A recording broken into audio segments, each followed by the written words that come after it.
If you want to live a life according to your values, not fear, you're in the right place. I am going to give you a detailed look at how you can do this for yourself, but also show you how not to do this. Lots of people are talking about this idea of living life according to their values, not fear.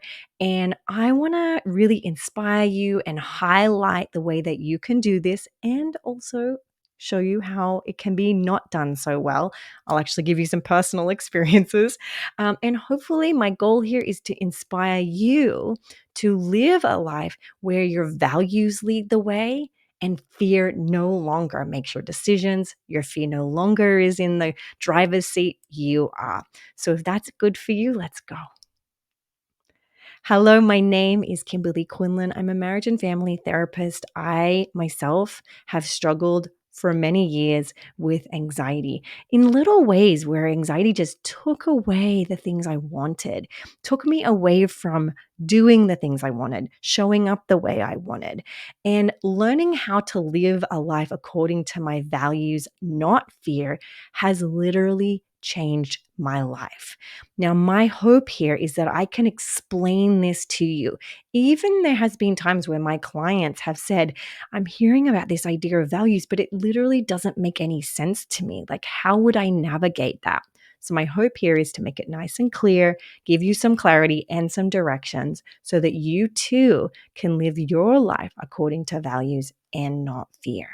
Now, the thing to remember here is that this idea of values has probably been spoken about in many different modalities, but the one that's really popular right now that people are talking about this is a type of therapy modality called acceptance and commitment therapy. And what they do is they talk about values as this idea of principles that govern how you want to act. Right. So again, it's not being perfect. It's principles that are going to guide you. Now, unlike just setting goals, values are never fully accomplished. They're something that involves continuous behaviors. They're small baby decisions and little pivots that you're going to make throughout your entire life. And they guide your choices and your decisions according to the person that you want to be, the kind of person you want to see yourself as, or that you identify with. Now, often when we're talking about values, the biggest question I get asked is like, well, how do I determine these values? Well, let's just stop for a minute and just talk about how we're going to apply this. So, as you probably already know, fear is a very, very good motivator and it's a driver of behaviors. So, let's say you're just walking along or you're at home enjoying your day, and then you have a thought or a feeling of danger. Like, what if something really bad happens? And for you, it will be a specific thought or feeling. But for the sake of just making this really broad, your brain has interpreted, "Oh, there might be something wrong. There could be danger. Bad things could happen. I feel uncertain about the future." And when that happens, our natural human instinct is to fight that fear, run away from that fear, freeze in that fear, or go into people pleasing mode. We call it the fight, flight, freeze, and fawn response. And this is a normal human reaction. We all do it. It's nothing to be ashamed of. It doesn't mean that you're wrong or bad. If there was actual danger, if there was somebody who was intruding on you or making you uncomfortable and that you were in danger, this 5Fs, the FFFF approach, is a very appropriate response to being in danger. But when our brain tricks us or sets off the alarm, the danger alarm, too fast or inappropriately, we often perceive there to be danger and we go into a response where we respond to that fear as if it is a real danger. And before we know it, we've completely gone in the wrong direction from the way we wanted our day to be. Again, I might be dropping off my children at school and I might have the thought, what if something happens to them today? I have to make a decision in that moment whether I'm going to respond to that fear that thought, that feeling, as if it's a fact or if it is just a thought, a feeling, or an experience or sensation. So, the first step here is being able to stop and identify when fear is showing up and identify then how do I want to respond? And that's where your values come in. So, what I'm going to encourage you to do once you've finished listening to this is go onto Google or on whatever search engine you use and Google values list PDF. There are hundreds of them, and they're going to give you a list of all of the different values that you then may want to think about as things that can guide you in the direction that lines up with the way you want to show up in your life. Again, think of it like a crossroads. So you're going up to this crossroad. There's a stop sign. The stop sign says there could be danger here. You have to make a decision. Am I going to take a right or a left? It doesn't matter, towards fear and trying to resolve that fear? Or am I going to make a left where I act according to my values? And on these lists that you've Googled, you will see an extensive list of ways in which you can respond, right? Now, some examples of values would be patience, kindness, strength, integrity, honesty. That's just a few. Like I said, there's hundreds of these. And then you can start to decide for yourself which value you want to lead with your step forward. What do they say? Put your best foot forward. That's what we're talking about here, is the value that you pick is going to be the one that helps you in the long term, is the most skilled response, is the one that lines up with who you want to be and how you want to be. And, again, sort of think of it through the lens of like, what would the 1 year or the 3 month you, what would you want that person to do? And that's how we can then start to choose values over fear. So, so important. Now, a lot of people get overwhelmed with the list, right? So let's kind of let me help you get clear on how to determine the values that you're going to choose. Now, number one, pick values that have always led you in the right direction. Do a little inventory on when was a time that I really showed up for myself, or I showed up in a way I wanted to in an uncomfortable situation. What was one of the values that led me in the right direction? Often with patients, I'll ask them, like, what was a time where you really had to muster through a really difficult time? And they'll think about, like, oh, there was this one time where there was this one sort of emergency, or I was running a marathon. And they'll say, okay, great. You were able to achieve that. What were the values that got you through that uncomfortable time? And there falls very quickly, without even looking at the list, could be some values that matter to you or that have been effective for you.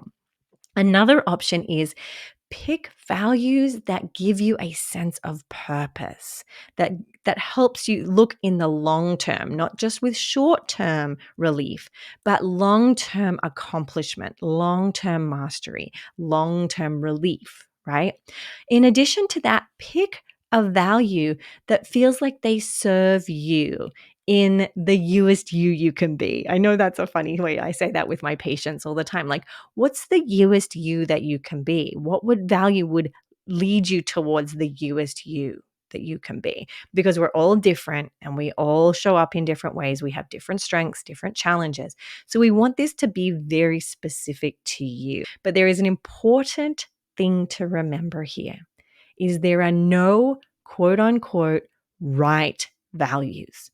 You're going to look at this list. And as I did when I first started doing this work, I was like, oh my gosh, like, which ones should I pick? Like, often, and this is one of the problems that I found, is when I looked at them, I ended up with this long list of all the things I wanted to be. I was like, check, check. Yes, I want to be that. Yes, I want to be that. Yes, that's value of mine. Yes, that's a value. It was kind of like a wannabe list. And I had basically highlighted a majority of the values on the list. They were all important to me.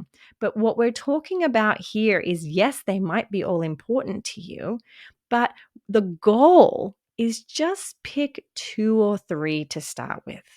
And what we want to do here is pick 2 or 3 that will help you with this specific struggle or problem that you're working through. If it's fear and it's anxiety, well, let's work on that. But if you're going through a medical condition or a family issue, or relationship issue, or an academic issue, you can then make a decision on what are the 2 or 3 values that will help me get through that particular problem.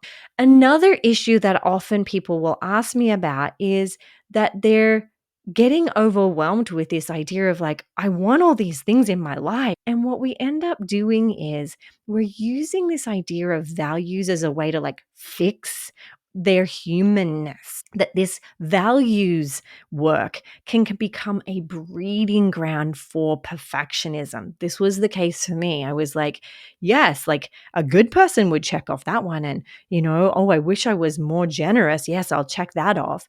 And it really just ended up making me feel guilty about who I was. And I was really picking values based on what I thought a quote unquote good person would pick. And we want to move away from that, right? Because yes, you're going to look at this list of values, as I did, and be like, I want to be all those things. I want to show up in those ways all the time, every day. But the truth is, you're a human being. You're a messy human being, as am I. And we don't want to overload ourselves with values and these ideas in a way that just is a way of being perfectionistic and hyper responsible and overly moral, right? We want these values to guide us towards being the person we want to be, but we don't want to pick them with this idea that we have to fix our humanness. We're still going to be human. We're still going to make mistakes. We're still going to hurt people and say things that we wish we didn't. And we can still go and repair that and show up as best as we can and be the best what we can. But please don't use values as a way of raising the level so high and the expectation so high that you are destined to fail and destined to feel bad about yourself, right? We want to be as compassionate and as realistic as we can as we do this valued work. The solution is to be gentle and kind as you peruse these values. Maybe you need to put your pen down and put your highlighter down and just take a second and acknowledge that you might not be in a season where you can choose the quote unquote good Samaritan values. You mightn't be in a season where you can choose some of the values on the list. I know when I was really sick from a chronic illness and I looked at this values list, and generosity was a big value that showed up where I was like highlighting, yes, I want to be more generous. But I wasn't in a season where I had the capacity to give back. I was in the season where I needed help from other people. And so I had to stop in that moment and look at the list and say, given the season I'm in, which of these values will help me recover? And I had to work through a little bit of self-judgment and a little disappointment and sadness that I wasn't in a season where being generous was at the priority, at the top of the list, right? You can still be a respectful, compassionate person while you work on whatever struggle you're working on. Absolutely. It doesn't mean we're giving you permission to be not a good person, but we have to be able to prioritize and bring things up to the top, but without discounting or thinking black and white that because they're not at the top, that makes us a bad person. Just because I couldn't put generosity at the tippy top of my list and priorities for values didn't make me a bad person. It just meant that because I was in this season, I had to reprioritize values to get me through this season so I can move on to being in the next season, which might have generosity at the top. So here is a pro tip with this is find one area, and I talked about this before, find one area that you want to improve and pick 1 to 2 values that might help you course correct. Just do a small pivot. We don't want to overcorrect. We want to do just a very slight course correct to start. Now, today we're talking about choosing values over fear. So, in this case, it might be a small value, right? Something that's there for you that will help you face that fear. That being said, let me also say if your fear is really loud and really aggressive and it's hitting you from every angle, you might need to pick a value that's actually very, very, very important to you, the most important to you, and have just that one thing. Often, and here's an example, but please, I don't want you guys to feel you have to use this or feel like you're a bad person if you don't use this. But a lot of my patients put family at the top of their values when they're talking about managing their anxiety. If they have an anxiety disorder that's taken so much from their life, they might say, my kid is my highest value.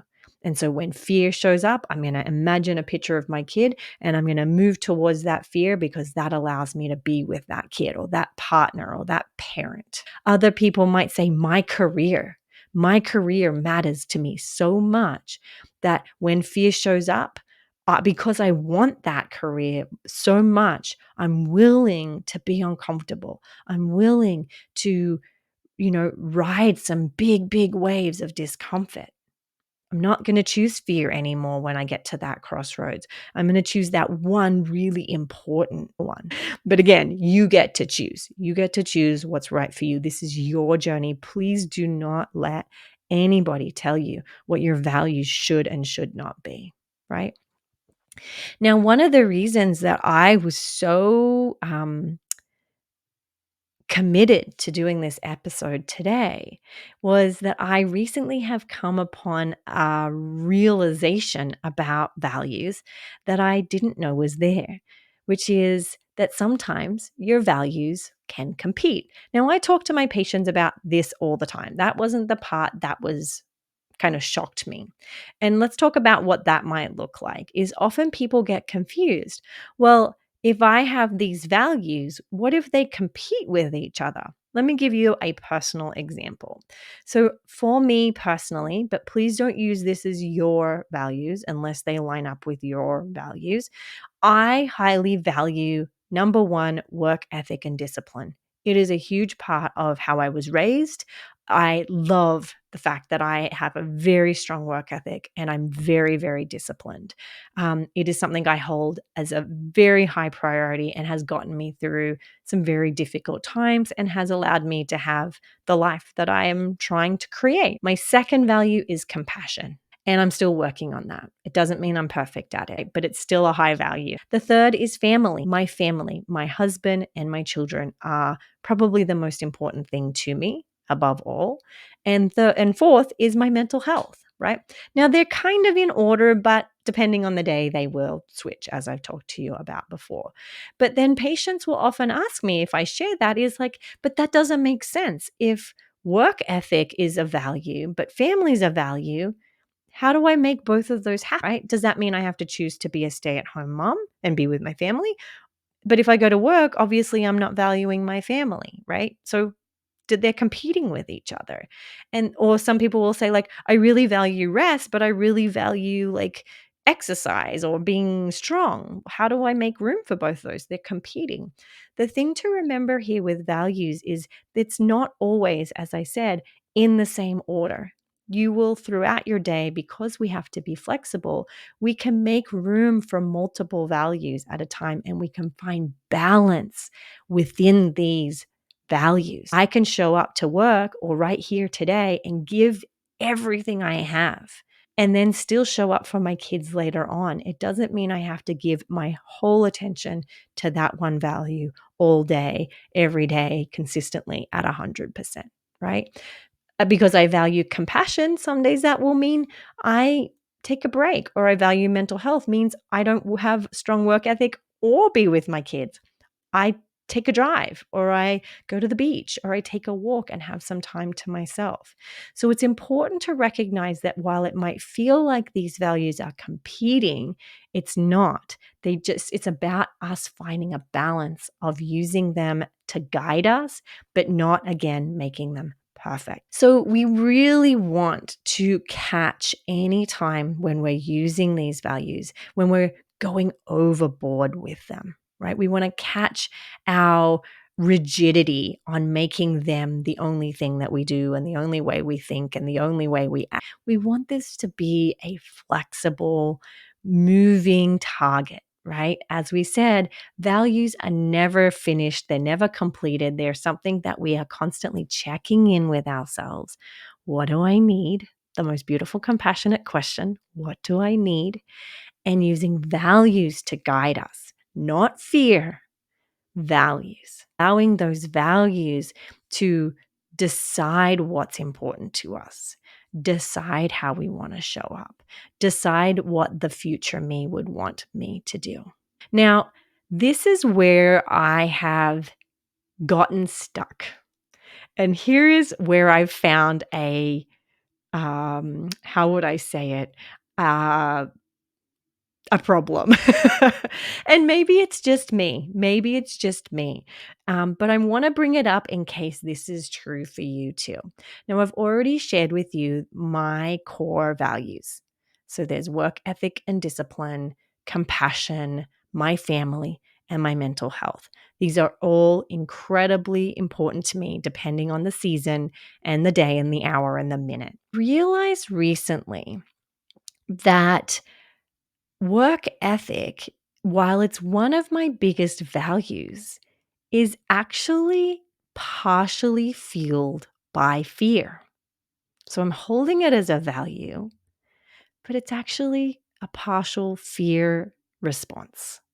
So let me explain.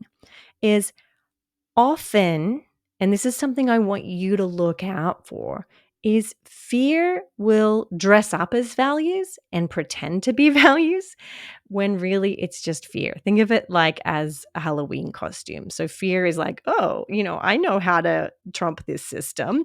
I'm going to dress up as a value and show up in Kimberly's life or in your life. And I'm going to pretend I'm a value, but I'm actually really fear. And I hope she doesn't catch that I'm actually in a costume and I'm actually really fear. And so I'm going to see if this works. Because I do genuinely value work ethic and discipline. Like I said to you before, it has really given me so many beautiful things in my life and has allowed me to show up and serve you guys. And it's been wonderful. But once when I was with a client, we were talking about this exact problem. And I asked them a question, which was, if that value, when we're talking about values, if that showed up, what would the non-anxious, trusting version of you do in this moment, right? And they realized that it's not the values they'd been working on. And then I thought, oh my goodness, I'm going to actually check in with myself on this. Because if I asked myself, what would the non-anxious, trusting version of myself do in this moment? A lot of the time it wouldn't be work ethic and discipline. And I realized that a small part of my work ethic and discipline is coming from a place of fear. That if I don't stay disciplined, that if I don't hold my work ethic, that everything will fall apart and bad things will happen. And this stopped me in my tracks because I want to sort of reinforce this, is my values were being tricked by fear. Fear was actually leading a part of that important values, or maybe I could say it was coming in and taking advantage of that value. And it might do that for you as well. And so what I want you to think about when you're looking at values, and again, please don't put pressure on yourself that you have to get this perfect. It's a work in progress. I've been doing this work for a decade, and only now I'm realizing this is slow down and just check in on what would the non-anxious, trusting version of myself do in this moment. And I think that is where we can actually really get to the crux of what are your values? Again, they will be ever changing. Again, we will be forgiving and kind to the fact that we're still messy human beings, right? We don't have to get it perfect. But it did open me up to realizing a value that I didn't know was so important to me. And when I asked myself this question, I actually realized that the answer is playfulness and stillness. These two values that I've never really relied on, looked at, as I look back at my PDF of values, I've never highlighted them. And when I asked myself this question of what would the trusting version and the non anxious part of me do, playfulness and stillness was the value that rose up to the surface. It was a beautiful moment. I actually cried, right? Now, from that, I realized, and I'm actually going to tell you a little bit of my news. From that, I realized, how can I didn't realize, I thought to myself, how could I implement playfulness and stillness into my life where I still value work ethic and compassion and family and mental health? And into my mind came the image of a Volkswagen bus. Like, you remember the old hippie buses, we call them combis in Australia? That was what showed up for me. Like, if I could show up in my business from a place of playfulness and stillness, I wouldn't be working from this office. I would be working from a, you know, 45-year-old Volkswagen bus. And so I did. I did exactly that. I went and bought a Volkswagen van. It's a 1985 Volkswagen Westfalia. I love vintage cars. I'm actually a car person. I don't know if you knew that about me, but I love vintage cars. And I never allowed myself to really think about doing this. I've loved them forever. I've looked at them forever. I've wanted one forever, but I've always thought, no, that's not high on my priority list right now. Until I realized that if I am going to move towards trusting myself and honoring this bigger piece of me, playfulness and stillness have to come up on that list as well.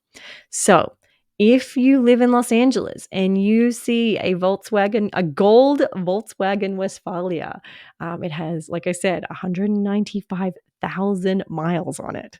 If you see one of those driving around Los Angeles and you see me, please beep your horn. That will be me driving around and parking my van at a beautiful place and working from there from now on. And that is my hope, right? That is my hope for myself.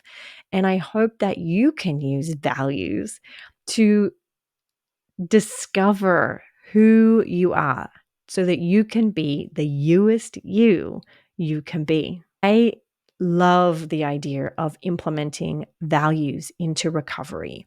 That is why I think ACT is so important as a complementary treatment to anxiety.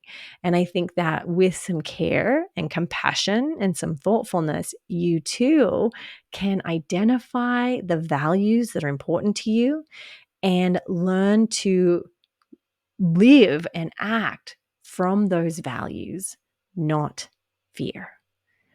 I hope that has been helpful for you today. I have had so much fun chatting with you about values. I am sending you so much love. Do not forget, it is a beautiful day to do hard things. I will see you next week. Have a wonderful day.